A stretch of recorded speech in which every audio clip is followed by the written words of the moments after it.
ご苦労様です。ご苦労様です。はい。いや、全然興味ねえよ。なんていうの？は？どれ？バ頭。馬頭。あ、ほら。絶対バズ。バズーカ。いや、アホすぎるでしょ。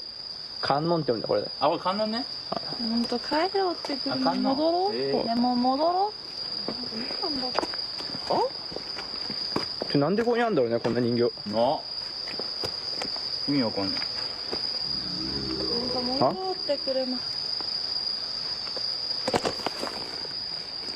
結局飲むうんこねえとか派手すぎないこれ。どうした？やばい。あれやばいって。何が？全然普通じゃあの人形やばいってマジで。全然普通じゃん。じゃあ帰ろう。やめマジで。全然来ない。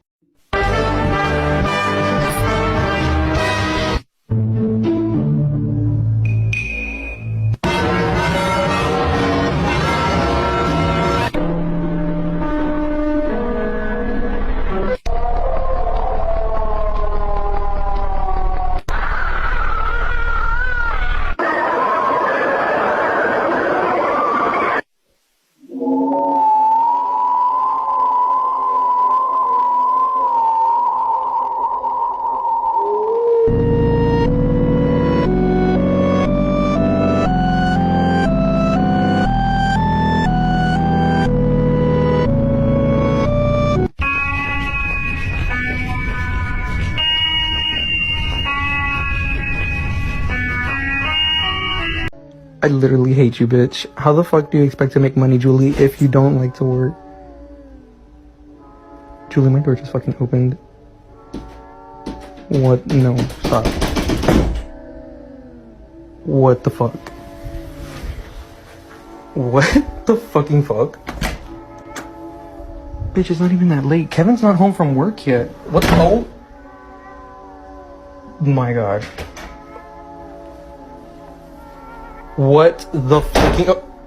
No. Oh! No. Oh my god.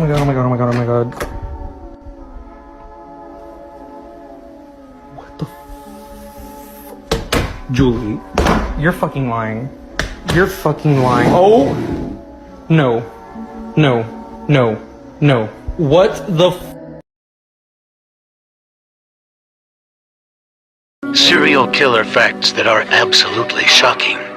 BT.2. Ted Bundy requested for his ashes to be spread in the Cascade Mountains of Washington State, the same place where 4 of his victims were found.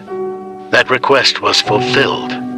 Robert Picton, the pig farmer killer, would process his victims' bodies in the same processor he would put pigs in to make ground pork.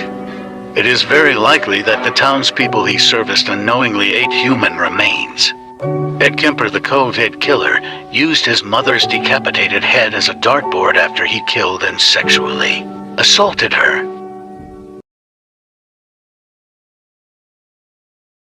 Most plastic surgeons only share with you the great stuff that happens to their patients. I'm going to share with you something horribly scary that happened to one of mine. Judy is a beautiful woman in her early 60s who complained about puffiness of her lower eyelids. So I performed a lower blepharoplasty on her and it went great. But when I saw her at the hospital the next day, she didn't look right.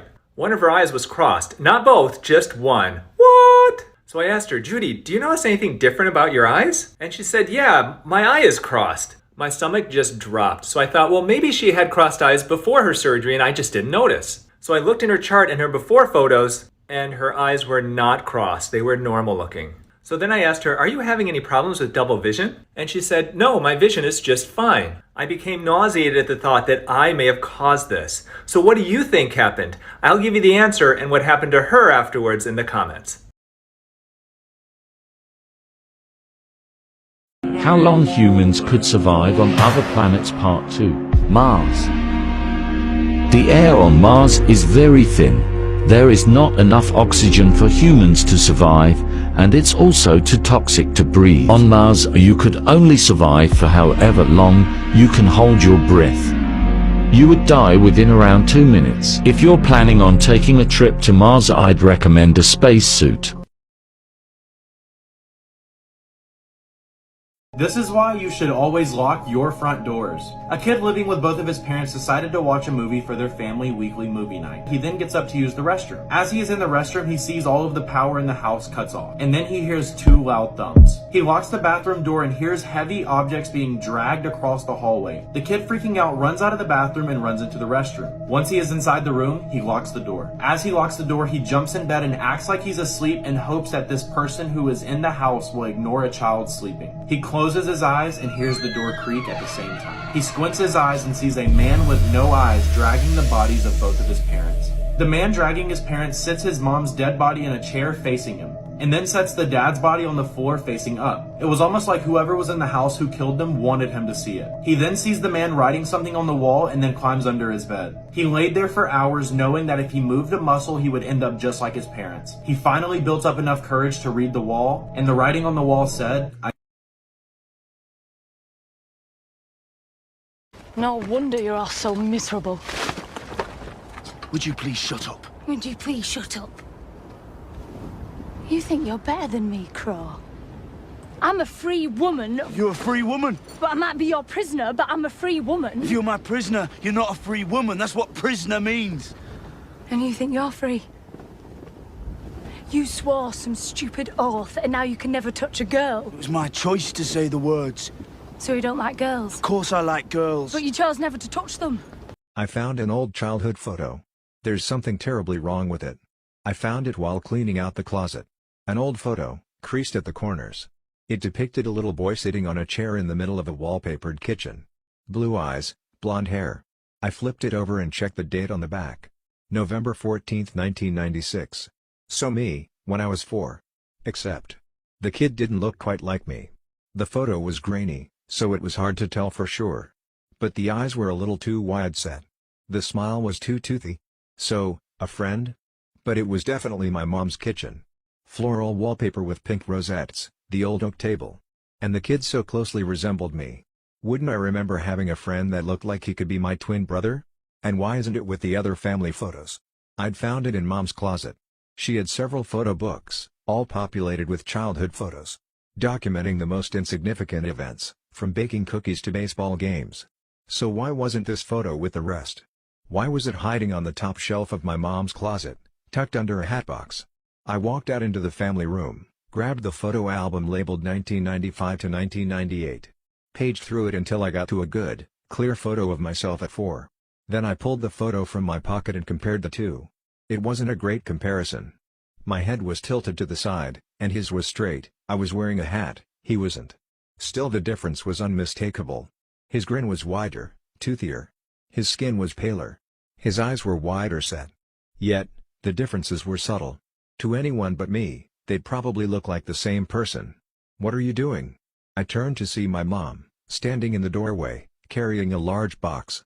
I hesitated, wondering if I should bring it up to her. She had enough on her mind, with my stepdad passing away and the big move. "I found this photo." "Who is that?" She set the box down and walked over. "That's you. When you were 4 or 5. She smiled. "Aw, how sweet. Look at you." "But it doesn't." I hesitated again, knowing I would sound crazy. "It doesn't, look exactly like me, does it?" "Yeah, you were a goofy-looking kid," she laughed. "You got a lot better looking as you aged." "No, I mean, that photo doesn't look like I did when I was a kid. Look, see." I held up the photo of me in the Red Sox cap side by side with the photo of the boy in the kitchen. "I think they look identical," she said. "No, they don't. Maybe it's the hat. Hey, can you help me in the attic? There's a lot of stuff up there." "Sure. I'll be there in a second." She smiled at me and turned away. I listened to her bare footsteps recede on the carpet. Then I snapped the photo album shut and put it back. I tucked the photo in my pocket. Then I walked back into my mom's room and opened the closet. There were more. When I took down the hatbox to search under it, the top came off revealing an entire trove of photographs. I picked up a few of them and my heart dropped. A kid hunched over a birthday cake with 4 candles, smiling. Me. Except. Not me. The same toothy grin, the same wide-set blue eyes. A kid standing in the front yard, pointing to a frog. My front yard. Again, not me. And then there was a photo that made my heart stop. A photo of my bed. I still remembered those covers, with the sports cars on them. The pillow with the wheel on it. The car lamp. But there, sitting on the bed, not one little boy. 2. Adam? My mom's voice came from above. I stared at the photo, frozen. Me. Sitting next to a little boy that looked almost exactly like me. A twin? A brother? I had no memory of this kid. All my life, I believed I was an only child. Adam. The stack of photos was a few inches thick. There was no way I could go through them all. I slipped several in my pocket, replaced the hatbox, and then headed down the hall. Coming, Mom. I started up the ladder and my phone began to ring. The theme to Legend of Zelda played its tune. I stopped 2 stairs up and slipped the phone out of my pocket. Caller ID, Ali. My wife. Yeah? Can you get me a drink, too? Sure, I said. What do you want me to pick up on the way back? The usual whiskey? On the way back? Yeah. On the way back from my mom's. I'll be here another hour or 2, but you're at your mom's?